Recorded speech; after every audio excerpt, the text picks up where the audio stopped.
కాకినాడ జిల్లా పిఠాపురం మండలం వెల్దుర్తి గ్రామంలో శ్మశాన వాటికకు వెళ్లే రహదారి లేక గ్రామస్తులు తీవ్ర ఇబ్బందులు పడుతున్నారు. వర్షం కురిస్తే బురదలో మృతదేహాలను మోసుకు వెళ్లాల్సిన పరిస్థితి నెలకొంటుందంటే ఆవేదన వ్యక్తం చేస్తున్నారు.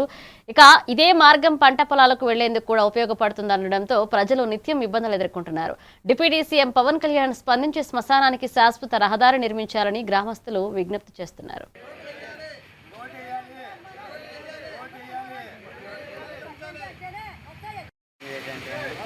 అర్జెంటుగా ఈ రోడ్ని వేయకపోతే ఏంటి వ్యవసాయాలు పెట్టుకునే టైం అమ్మ ఏంటండి.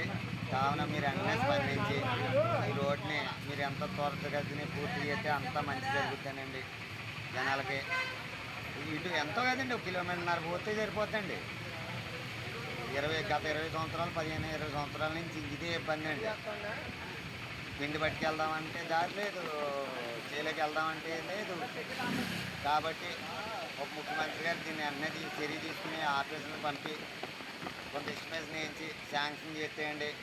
కలెక్టర్ గారికి, పవన్ కళ్యాణ్ గారికి, ముఖ్యమంత్రి గారికి అందరినీ వేడుకోవడం జరుగుతుందండి. కాబట్టి ఏదో నా స్వార్థం కోసం కాదు, ఇది ఊళ్ళో 4 ఊళ్ళు అనుసంధానమైన రోడ్డు అండి. టైంలో రోడ్డు చేశారు. తర్వాత ఇంకా 15 సంవత్సరాల నుంచి మురుగుల్లోనే పడిపోతున్నామండి. చిత్తూరు జిల్లా